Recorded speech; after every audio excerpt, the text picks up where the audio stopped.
Okay. Good morning, everyone. Please welcome back. I hope you can hear me. Okay, perfect. Thank you. Before we start, do you have any comments, any concerns, any issues? Okay. Then let's continue from where we left off the last time.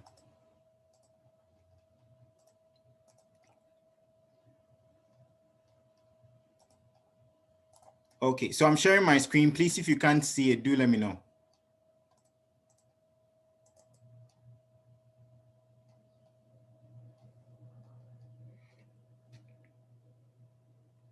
Okay, so on Friday, we started looking at the differentiation rules, right? We said that for calculus, okay, Jerry. Yeah. Okay, so for calculus, right, we said that the formula that we use to obtain a derivative is given by the limit as h approaches 0 of f of s plus h minus f of s all over h, right? But as I told you earlier on, no one actually, that one is the formula that we use to obtain all the derivatives, but no one actually uses it to obtain because it's tedious, as you well know, right? So we are going to develop rules in chapter 3. So in chapter 3.1, we started by trying to find the derivatives of polynomials and exponential functions, right? So last week, I just talked about this one, right? So a constant. So if you have a constant, say f of s equal to c. Now for the entire of this section, whenever you see c, c is equal to a constant, right? So if you have a function f of s, which is defined in terms of c, then that means that if you are to graph this function, it's just a horizontal line, right? And for horizontal line, if you try and track the slope of the tangent, then you see that at every point on this line, the slope of the tangent will be what? Will be 0. It will be flat. So from there, you can conclude that the derivative of what? Of that x, where the f of x is equal to c, the f prime of the x is equal to 0. So the derivative of what? Of a constant is 0. So that's the takeaway, right? But you could also use the definition of a derivative. As I said, for chapter 3, mostly what we'll be doing is you use this formula to what? To obtain a much more general formula that we will use later on. Like we use these shortcuts later on, right? So we are just using this formula to generate a pattern or a defined rule. And then from there, whenever you encounter something that suits that rule, then we can just apply the rules that we've established. So the first rule we established is what? The derivative of a constant. And as I was saying, you can also use the definition of a derivative, which is the limit as h approaches 0, f of s plus h minus f of s all over h, right? So if you use this, then f of s plus h, if f of s is equal to c, then f of s plus h is also c, right? If f of s is c, f of s plus h is also c. You see? So that will leave you with c minus c all over h, right? So you get c minus c, which is 0. But h is approaching 0. It doesn't mean h is 0, right? H is approaching 0. So if you get the limit as h approaches 0 of 0 over h, you won't say that you can't cancel out. In fact, this 0 over h will be 0 because the h is approaching 0. H is not 0, right? So that will give us what? Limit as h approaches 0 of 0, and that is the limit of a constant is 0, right? So from here, the conclusion or the takeaway is the derivative of what? When you attach the differentiation operator to any constant, it's just 0. So an example is what the derivative of 2 is 0, right? So d over ds of 2 is 0. So when the constant is standing alone, like so, it's just 0, right? The derivative of something like pi is a constant, so that's also what? With respect to s, that's also 0, right? And so on and so forth. Let me write the 0 up. Please, any questions on this? So that was what we did the last time. Okay, so if there are no questions, let's move on. So now, for this section, you are expected to like memorize all the rules that you need for this section. So they will get lengthy with time. So I encourage you to try and memorize these as we go. Maybe if you are the kind who likes to use flashcards, maybe start like generating them as we go. So the next set of rule is the power function. So let's look at the power function. So for power function, we are looking at a function f of x, which is x to the power n, right? Now we look at the general rule for n, where the n is any real number, but let's start with when the n is a positive integer, right? So when the n is a positive integer, then what is going to happen? Well, let's start with 1, right? So when the n is 1, then we have a function f of x given by x, right? So this is the identity function. So this is how the function looks like. So just looking at the graph, you can see that for y equal to x, if you track the slope, right, you see that the slope is the same, right? So the slope of the tangent will be the same along the entire x. But what is the value of this slope? Well, don't forget that the standard equation of a line is given by y equal to ms plus b. And then the m is the what? Is the slope, right? So in this case, the slope of this tangent, of this line, of the blue line, is the same as the slope of the tangent on the line. So it's kind of like a line on a line. Now, for lines which are on the same line, they have the same slope, right? So in this case, since the slope of the line is m, right? In this case, when you compare the y equal to x to the y equal to ms plus b, you see that m equal to 1. So the slope of this line is what? Is 1, right? But in this case, the slope of the tangent line will also be equal to what? The slope of the blue line. So that means that the slope of the tangent at every point is also 1, right? So when f of x is equal to x, f prime of x will be what? Will be 1. You can also use the definition of a derivative, and then you also still get 1, right? Okay, so that leads us to this conclusion that d over ds of just x is 1. Please, are you okay with this? Okay, now let's also do it for like maybe n being 2 and so on and so forth. So let's see the pattern. So when the n is 1, right, this n, I mean this n, the power here, right? When the n is 1, the derivative is just 1. Okay, what about when n is 2? Well, if you look at the definition of a derivative, you see that if you check a function f of x equal to s squared, and you use the definition of a derivative, which is f prime of x, which is equal to the limit as h approaches 0 of f of s plus h minus f of x over h. This is the rule I'm talking about. If you use this rule, right, if you use this formula, and then for f of s equal to s squared, you see that the end result is 2x. Now, if it's s cubed 2, the end result is what? 3s squared. Now, for s equal to 4, they showed us like one calculation. We are still using the rule, like the formula for the derivative, the limit rule, the limit definition of a derivative. And then, so for f of s equal to s to the power 4, f of s plus h will be what? S plus h to the power 4, and then minus f of s, which is s to the power 4, all over h. Now you keep solving this, and you see that you get 4s cubed, right? So looking at the pattern, you see that for d over dx of what? X is equal to 1. D over dx of s squared is equal to 2x. D over dx of s cubed, sorry, I can erase here. Let me go back.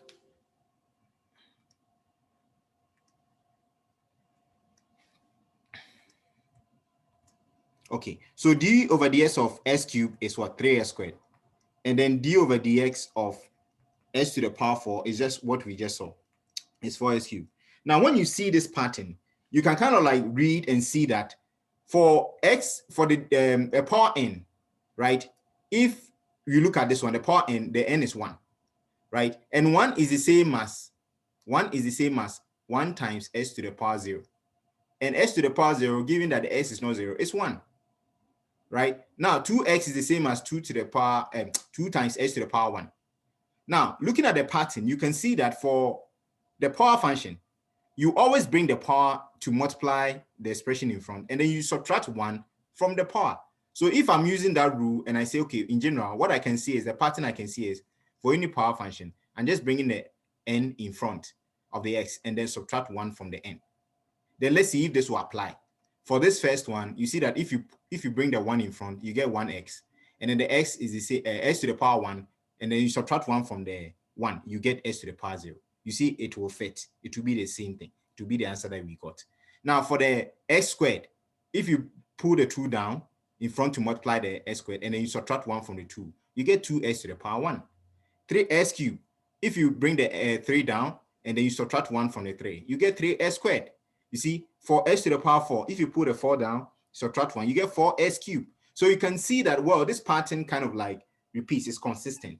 So that means that in general, we can say that whenever it's a power function, right, then just bring the power in front and then what? Subtract 1 from the power, and that'll give you the derivative, right? And you can see that this one actually saves you a lot of time. Imagining even a lot of work that we have to do for just s to the power 4, right? So for this one, we could just be spared of all this calculation, and then just know that, oh, this is a power function. So bring the power in front, subtract 1 from the power, and then you get the derivative, right? So the f prime will be what?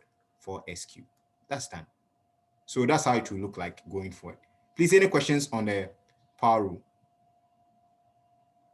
So the power rule says, whenever you have a power function, right, d over dx of what? S to the power n, just bring the n in front and then subtract 1 from the power, and then that will give you the derivative. Please, any questions here? Anybody needs time? So you are no longer going to use like the differentiation, the definition of a derivative. You're going to use these rules, differentiation rules, right? So that's the power rule. Now, this is for the case where n is a positive integer, right?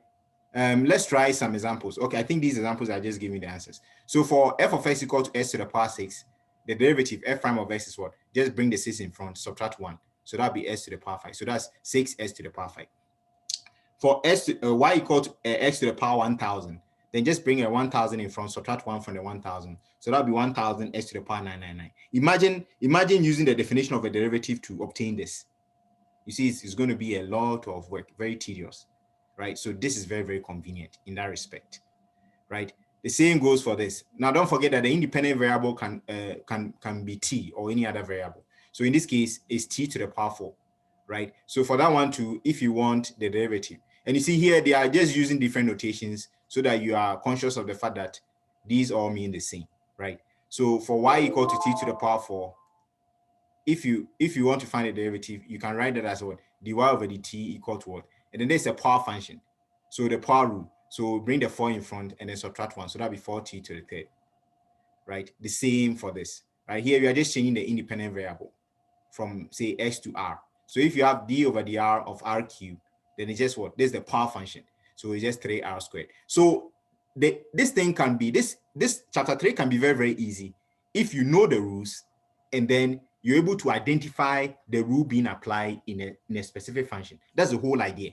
If you want to master chapter 3, just know the rules, right, by heart. And then when you see the function, try and identify which of the rules are coming to play there, right? So that's the whole concept here. But please, do you have any questions here?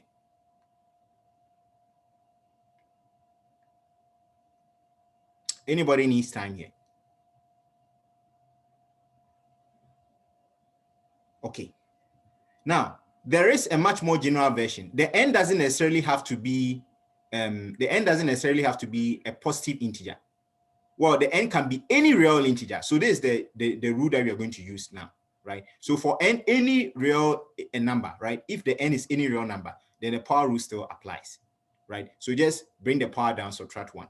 So these are examples, right? So for the first one, if you have d over ds of s to the power -1, well, -1 is a real number. So what do? You bring the -1 in front here, and then you subtract 1 from the -1. So that'll give you s to the power -2, right? So if you want, you can simplify this as -1 over s to the 2.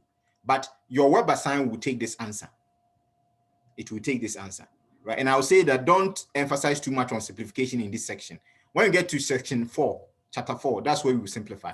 For this section, if you are able to eliminate or apply the differentiation operator, you are done, right? So for instance, for this one, if you get from here to here, and then you're able to, by getting from here to here, you've been able to get rid of the differentiation operator. So that's your answer. You are done. You get a full points, right? Either in your homework or I think in a quiz, maybe I'll have to inform the TAs on that.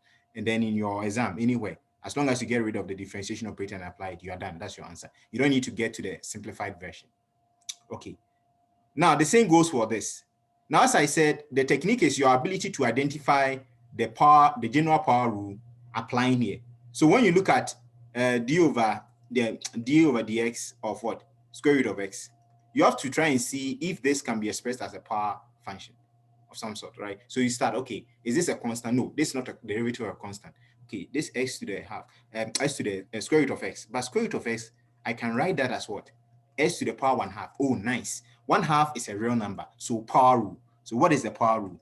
Bring the half in front, subtract 1 from the power. And that will give you what? Half s to the what? -1/2. And then you can leave your answer here, or you can simplify further and say this is 2 over s to the half. Right? So that's how you do it. Please, are you okay? So that's how it's supposed to go. So if you get this, please try the last two and let's see.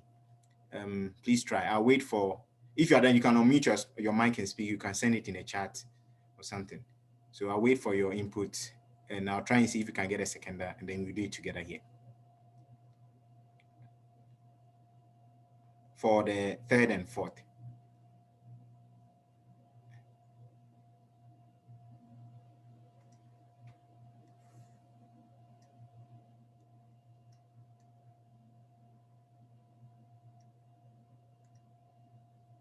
Okay, I see something. So 1/2s for the third. Okay, thank you. Perfect, thank you. And then -2 is this, okay, and then,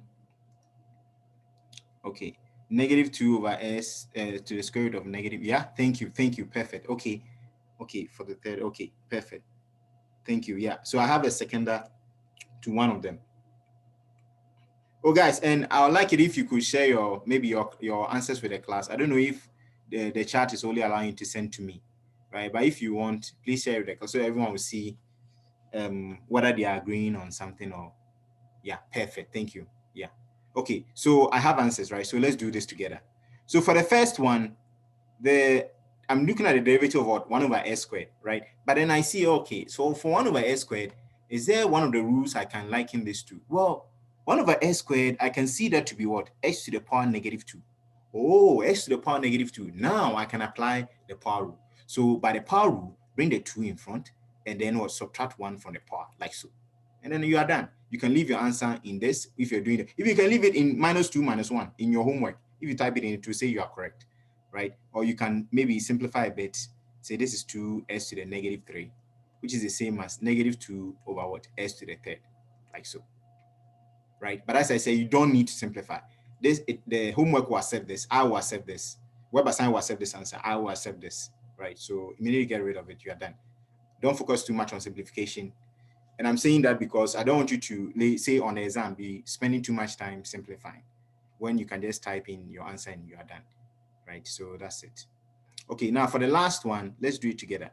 So for this one, I can see that if I have a radical, I can write that as x to some power, right? So I have d over dx, and this is the same as s to the power 2/3. Nice. I have it as s to the power 2/3. Perfect. Thank you, Shane. Yeah. So I have it as s to the power 2/3. So by the power rule, I just bring the power in front and then I'll subtract 1 from the power, like so. Right. So that'll give you 2/3. And then I think x, and then 2/3 minus 1, that'll give you -1/3. So that was close. Yeah. So -1/3, like so. And this is your final answer. You can leave it like this. As I said, WebAssign will accept this here. Right. And that's all. So that's the power rule. Please, any questions here? Anybody needs time on this slide? Is the third one the same as 1/2x? Okay, let me see the third one. No, it's not the same as 1/2x. Yeah, the third one is not the same as 1/2x. Yeah, it's different because you see the 2 is up here. It's not in the denominator. That's the first thing. Yeah. Yeah. And the s is power 1. And, sorry, power 3, not power 1. Yeah, so they are different. Yeah. Please, anybody needs time here?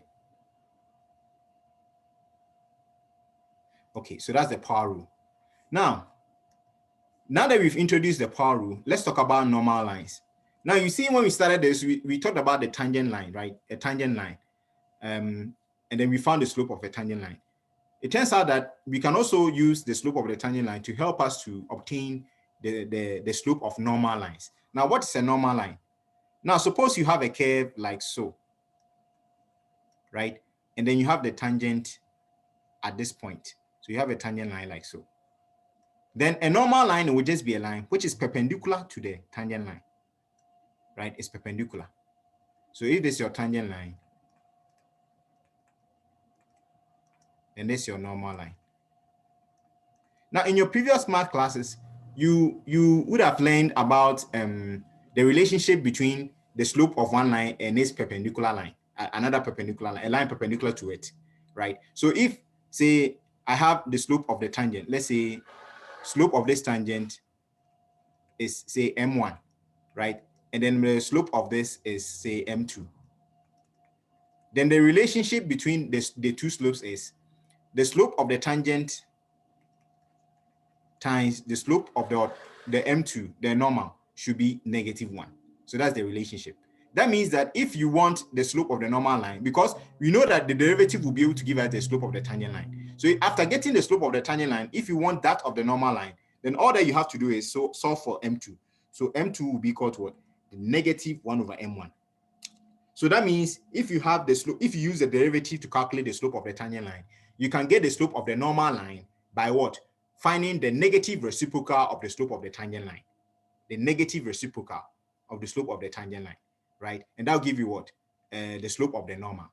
Now, if you want to obtain the equation of the normal line, then don't forget that the point where the tangent line passes through is the same point that the normal line passes through. So in fact, that won't be a problem. You have a point that the normal line passes through, which will be the same given point that the tangent line passes through, right? So say this point. So you use that point together with this slope, and then you obtain the equation of the normal line. Please, I hope you understand this. Any questions on this explanation? We have an example on the next slide, so I'll show you exactly what I mean. Anybody needs time here? Okay, so now let's look at this question, right? Now, at least we are armed with the power rule. So you're going to use a derivative which will involve the power rule and then use it to find the slope of the tangent. So it says find equations of the tangent line and normal line to the curve y equal to s times square root of x at a point 1, 1. Okay, so to get the equation of any line, right, the tangent line or any line, you need two things. You need a slope and you need a point on the line. Now we know that this point on the line here is the same point that the tangent line is passing through, and is the same point that the normal line is also passing through, right? So let's first get the slope of the tangent line. Slope of tangent line. Let me divide this. Slope of tangent. Now my question is, guys, what do we mean by the slope of the tangent? What are we trying to find? Anybody? But the slope of the tangent, what are we trying to find?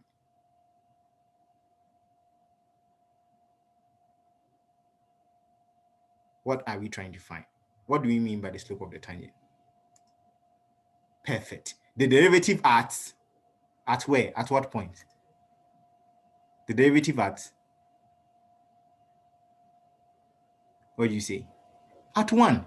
Yeah, at 1, 1. Yeah, thank you. So for the slope of the tangent, let me call it M1, right? Oh, let me just call it M. Or M1 will be good since I'm dealing with the normal line here. Let me call it M1, right? So the M1 is just F prime of what? Of, so let me call it M1, right? It's just F prime evaluated at 1, right? So to get F prime evaluated at 1, we just need to get F prime of X first, right? So after getting F prime of X, we just plug in 1 and then we get the slope. So what is F prime of X? Well, just attach the differentiation operator to the function, right? It's just F prime of S is just d over ds times d over ds f of x. So that's just d over dx of what? S square root of x, right? So let me try and get this derivative. Now, for this derivative, I asked myself, which of the rules can I apply here? Well, here it's not too hard because we just have one rule, which is, we just have two rules, the derivative of a constant and the derivative of a power function, right? So this one, we know it's not a constant. So for sure, it's a power function, which is going to come to play here. But then you see that s times square root of x is the same as s times what? S to the power 1/2. Now, this one is also to the power 1. And by the law of exponents, if you have the same basis, then you can add their powers, right? So that's just going to be d over dx, and then s to 1 plus half, that's just 3 over 2, right? So in this form, we can see that this is the power rule. So by the power rule, what do we get? We get what? Bring the power in front here to multiply the whole thing, and then subtract what? 1 from the power. So that'll give us a derivative of what? 3 over 2, and then s to the power. 3 over 2 minus 1, that's just half. So we have the derivative.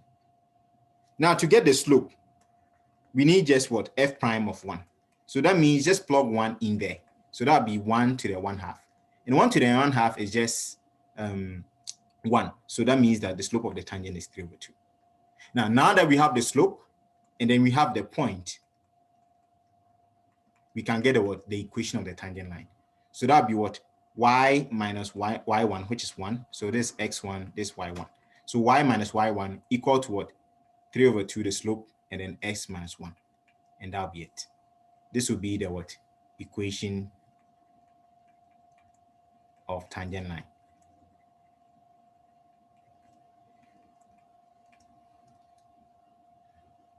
Please, any questions on the steps? Okay, so let me wait for some seconds and then I'll move on to the next slide. But if you need more time to really let me know. Okay, now this question is in two parts, right? It asks us for the tangent line and then the normal line. So let's try and get the equation of the normal line. I'll have to do that on the next slide. So yeah, so for the normal line,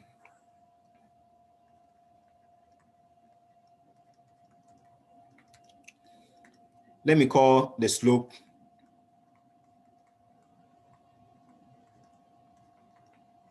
let me call it M2, right? So if the slope of the normal line is M2, and then we have the slope of the tangent line, we know that the slope of the normal is just the negative reciprocal of the what? The slope of the tangent line.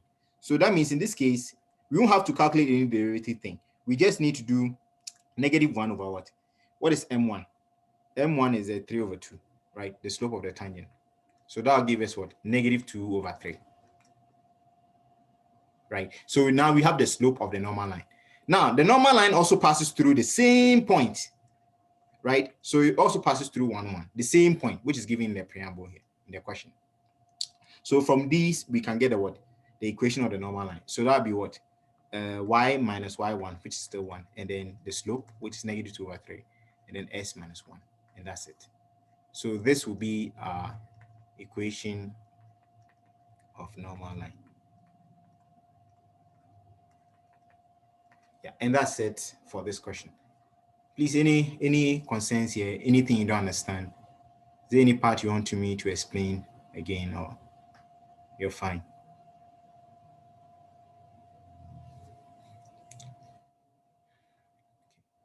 Anybody needs time here? Okay, so that's the normal line.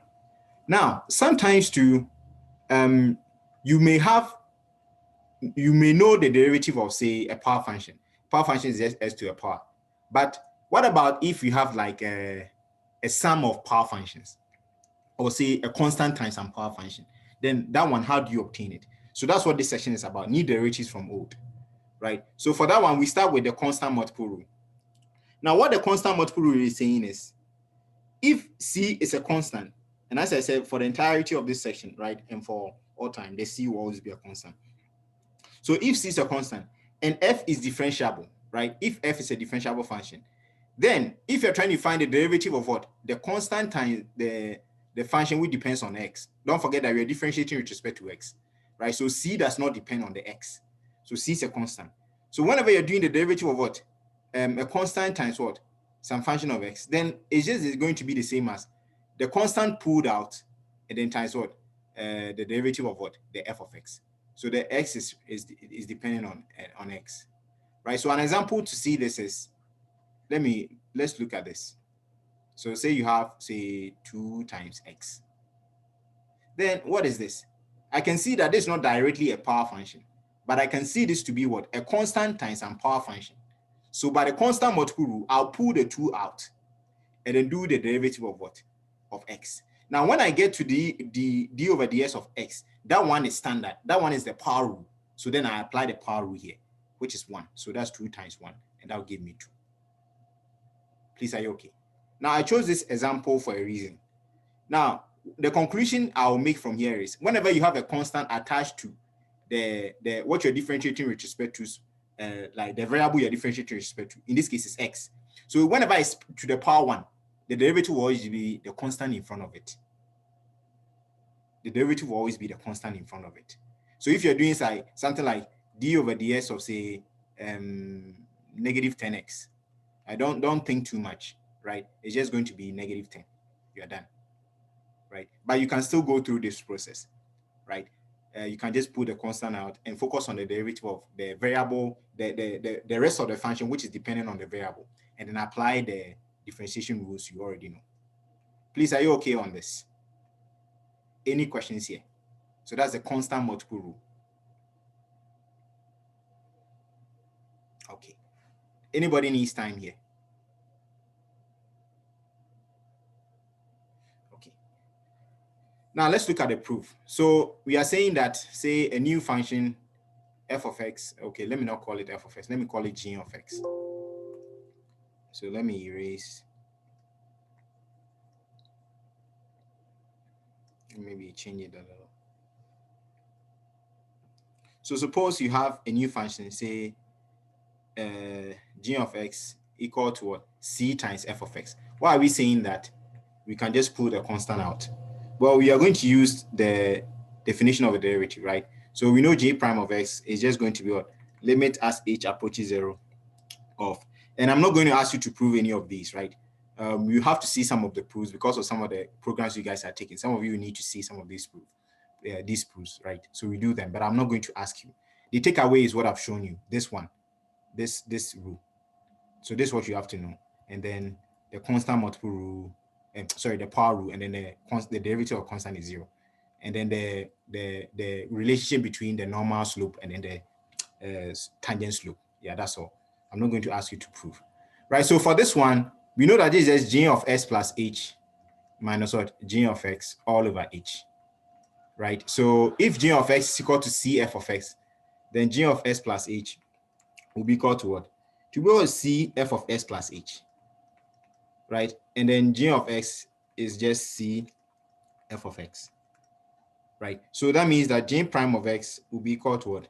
The limit as h approaches 0 of what? C times what? F of x plus h, and then minus c times f of x all over h, right? So you can pull out the c and you have the limit as h approaches 0 of what? C times what? F of s plus h minus f of x all over h, right? But then by the constant multiple rule of limits, right? The limit of a constant times some function, you can pull out the constant. So under limits, you can just pull out the c and you have limit as h approaches 0. H approaches 0 of what? F of s plus h minus f of x all over h, right? But then what is this limit? Limit as h approaches 0 of f of s plus h minus f of s all over h. Is the same as what? Is the same as c, is the same as f prime of x. Is the same as f prime of x. That's why, which is the same as, let me write it this way. That's why the constant multiple rule is true, right? So when you have a constant times some function and you're taking the derivative, you can just pull the constant out to multiply with the derivative of that function, which depends on the variable. So that's the proof. Please, any questions here? Yeah, and as I said, I'm not going to ask you to prove, right? Anybody needs time on this?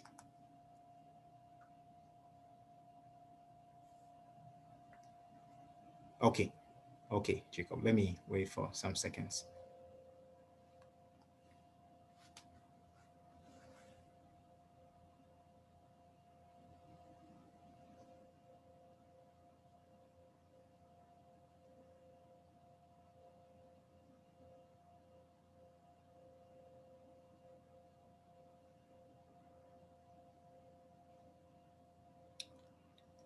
Okay, one other thing. So don't forget, I always post all of these. So yeah, good. You're good. Okay.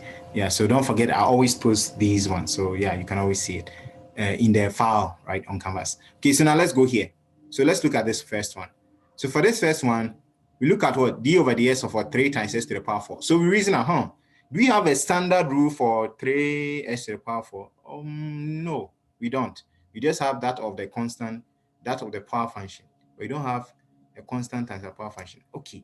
But then what can I do? Oh, this is a constant times a power function. Oh, constant multiple rule. Okay, let me pull out the 3 like so, and then do d over ds of what? S to the power 4. But that one, we can what? Use the power rule now, right? So that'll be 4s cubed. And then in the long run, you can just multiply these and get 12s cubed. Please, are you okay on that? So that's how you apply it. Now let's look at another one. Suppose you're doing d over ds of what? Negative x. So you say, do you have a standard derivative for negative x? I don't. Okay. But then negative x is the same as negative 1 times x. Oh, but negative 1 is a constant. Nice. Constant multiple rule. Pull out the negative 1 and then do d over ds of what? Of x. And then that's just what? Negative 1. And then the d over ds of x is just 1. So negative 1 times 1 is what? Negative 1. Or you can use the shortcut that I told you about. the power being 1. Whenever the power is 1, right, the power here is 1. You just bring the constant. The answer will always be the constant in front. So it's -1. And then you are done. So that's how you employ the constant multiple rule. Please, any questions here? Okay. Anybody needs time here? Okay. Now, there is also another rule, which is called the sum rule. The sum rule, right? The sum rule says the derivative of a sum of functions is equal to the sum of the derivatives, right? So if the two functions are both differentiable, then the derivative of a sum is the sum of the derivatives, right? Now, this part is just telling us the fact that if there are, say, there are 3 functions, what's the derivative of the sum of 3 functions? Well, the derivative of the sum of 3 functions, if there are 3 functions, we can group them to be 2 functions. So we can group them to be, say, f goes with g as 1 function and then h as another function. Then we can employ the sum rule. So by the sum rule, right, don't forget that if you have prime here, it means the derivative. It's the same as if I attach the d over ds in front of this, right? So prime, like so. So if you separate these into two groups, right, f plus j is 1 function and then the h is 1 function, then you essentially have the sum of 2 functions. So what is the rule regarding that? By the sum rule, the derivative of a sum of functions is what? Is the sum of the derivatives, right? So they group them into 2. So this is 1 function and this is another function. So the derivative of this is what? Is just the sum of the derivatives. So you get f plus j all prime plus h prime. But f plus j is all prime is also a sum of functions. F plus j is just a sum of functions. So that one also be what? A sum of the derivatives. So what that this is saying is, no matter how many terms you are adding up, the differentiation is like a linear operator. You can do the derivative of each of the functions and sum them all up. So they could be 3, they could be 4, and so on and so forth. As long as you have a sum and each of them is differentiable, right? Then the derivative of the whole thing is just the derivative of each one and then sum them together. So that's the sum rule. Please, are you okay on this? Okay, so now let's check the proof of the sum rule. So let's say for this one, okay, this f of g and g of x. So let me call it, say uppercase f be equal to what? The sum. So that's, let me, do you have more room? Okay, I don't have more room here. So that's, we have f of x plus g of x, right? So that means that the f prime is just going to be what? The limit as h approaches 0 of this uppercase f, s plus h minus uppercase f of x all over h, right? So that's just going to be the limit as h approaches 0. Now, if f of x is f of uppercase f of x is small case f of x plus g of x, then the f of s plus h will just be what? F of s plus h plus g of s plus h, like so, right? This is the f of s plus h. And then the minus uppercase f of x, that's just, let me put that here. So that would just be f of s plus g of x. And then all over h, right? So that means f prime of x will just be equal to, we have the limit as h approaches 0, right? Now the f of x in this will give us, is the same as f of s plus h, and then minus f of x, and then plus g of x plus h minus g of x all over h, right? And then you can group these into 2. You can rewrite these as limit as h approaches 0, and then f of s plus h minus what? F of x all over h, and then plus what? Now the limit of a sum. Okay, let me first write this one, right? So like so, all over h. Please, you agree with this? Any questions up to this point?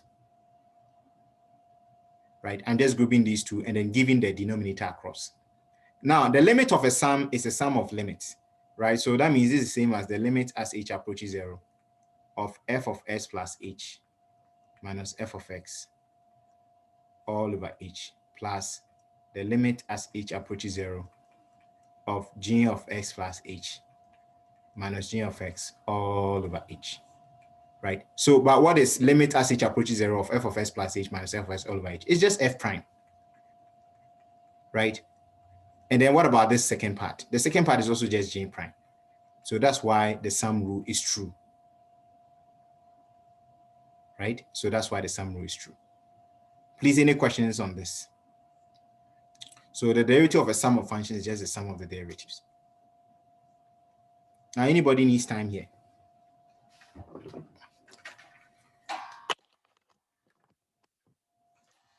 Okay. So we also have a difference of functions, but I'm not going to prove that one because you can always write a difference as a sum, right? If you have f minus g, it's the same as f plus negative g. So you can employ the sum rule and then the constant multiple rule to what? To obtain the difference rule. So the difference rule is also saying that the derivative of a difference of functions is just the difference of the derivatives, right? The derivative of the difference of functions is the difference of the derivatives. And as I said, you can employ the what? The sum rule and then the constant multiple rule, right? Yeah, to get this. Okay. Any questions on this?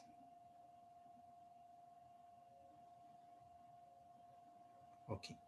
Now, imagine if you were given a function as this f of x equal to this, and then you were asked to use to get a derivative. You see that using the definition of the derivative is not practical.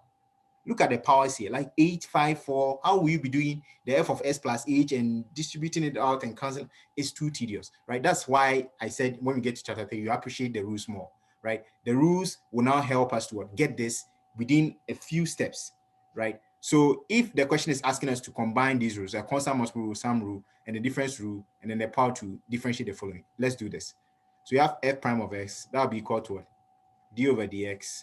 So I attach this and then I write the function. So 12s to the power 5 minus 4s to the power 4 plus 10s cubed minus 6x plus 5, right? So with this one, I know that because of the sum rule and then the difference rule, I can kind of like do the derivative of each term. So 10 by 10, right? Just focus on each term and then just do the derivative. So let's look at the first term. It's s to the power 8. So which of the rules? Oh, that one is the power rule. So that would be bring the 8 down, subtract what? 1 from the exponent. Plus the next term. That one, I see a constant times some power function. So by the constant multiple rule, pull out the constant, ignore it, and then do the derivative of what? S to the power 5. And what's that? Oh, power rule. So bring 5 in front, subtract 1 from the power. Minus, for this other term, right, the third one, you see minus 4 times a power function. So by the constant multiple rule, pull out the minus 4. Okay, so minus 4, wait out. And then let's do the derivative of what? S to the power 4, which is the power function. So that'd be what? 4s cubed. Next, for the next one too, we have a constant and then times some power function. So by the constant multiple rule, ignore the constant, right? Or pull it out to multiply what? The derivative of what? The power function, which is s cubed. What's the derivative of s cubed? We just learned that for the power function, it's just what? 3s, 3 minus 1. And then the next one is also a constant times what? X. So for that one, I taught you a shortcut, right? Whenever the s to the power 1 is to the power 1, the answer to that derivative is just a constant. So it's just minus 6. And then finally, guys, can you help me out with this? What's the derivative of 5?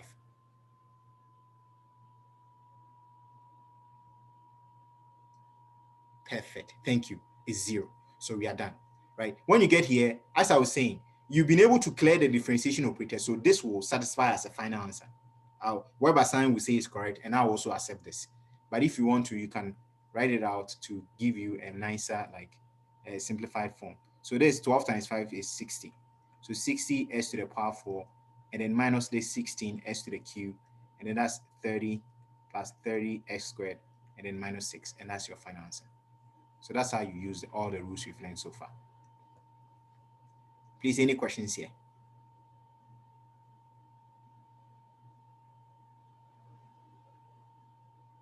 Okay, please, I hope you understand.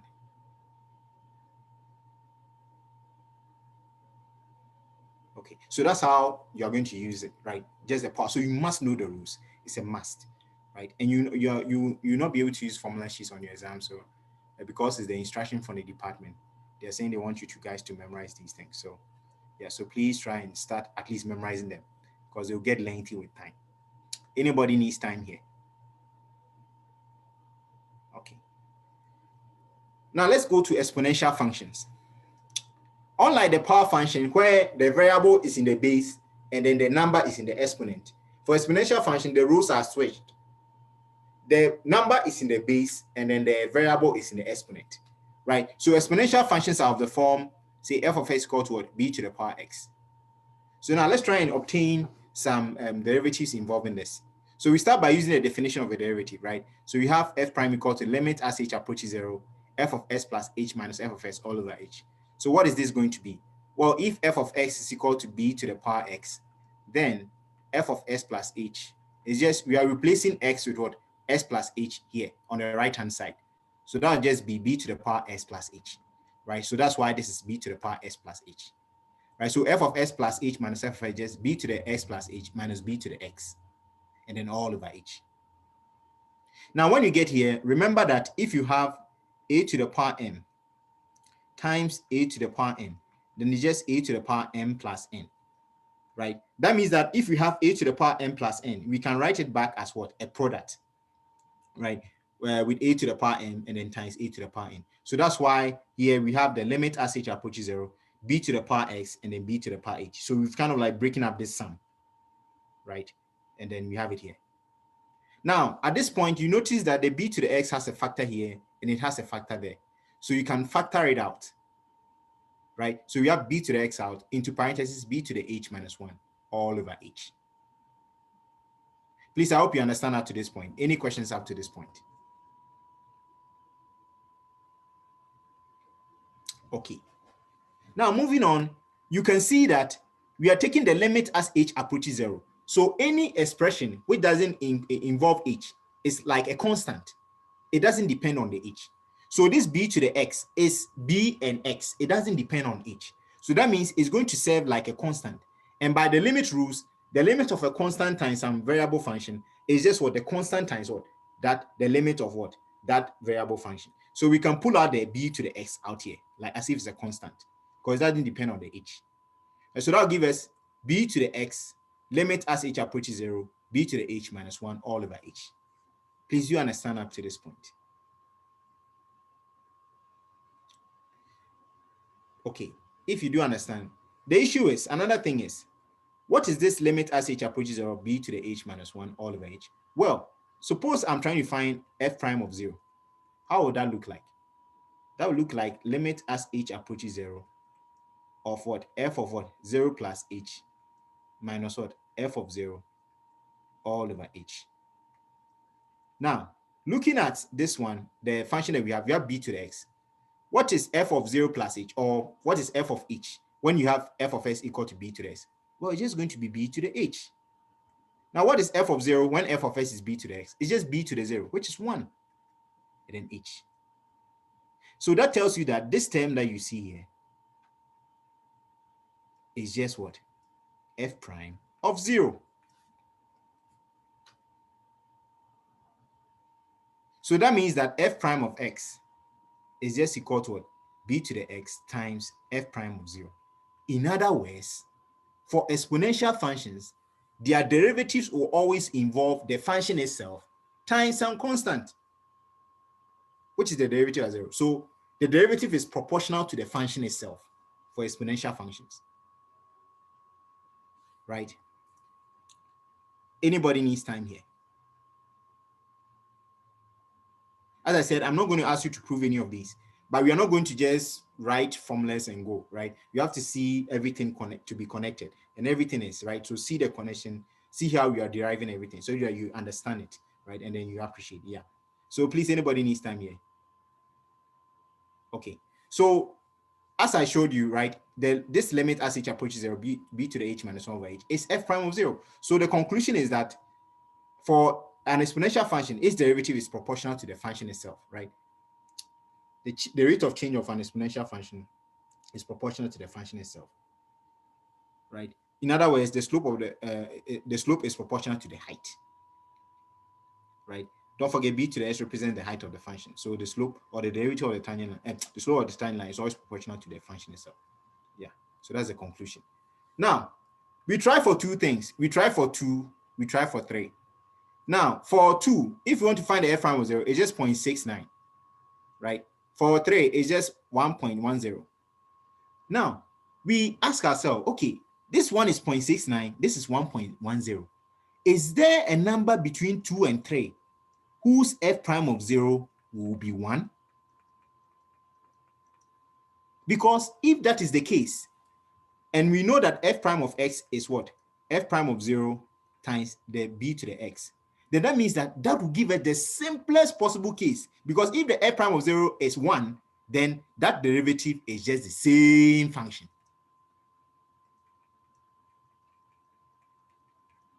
Do you see? That derivative is just the same function. Now, that's where, so this is just talking about that, right? So the derivative of this is just 0.69 and so on. But the conclusion is this one, right? So we define a number e to be that number whose f prime of 0 is equal to 1. So if the f prime of 0, which is the limit as h approaches 0, e to the h minus 1 over h is 1, then that means what? The derivative of e to the x is supposed to be what? F prime of 0 times e to the x. It's just going to be what? 1 times e to the x. So that's e to the x. So that is the number e. I think it's time. Oh, it's way past time. Sorry. So thank you for your time. I think I'll end here. Tomorrow I'll just conclude on this rule, and then not tomorrow, on Wednesday. Yeah, so all the best. I'll see you on Wednesday. Thank you for your time. Okay. You're welcome. Thank you. You're welcome.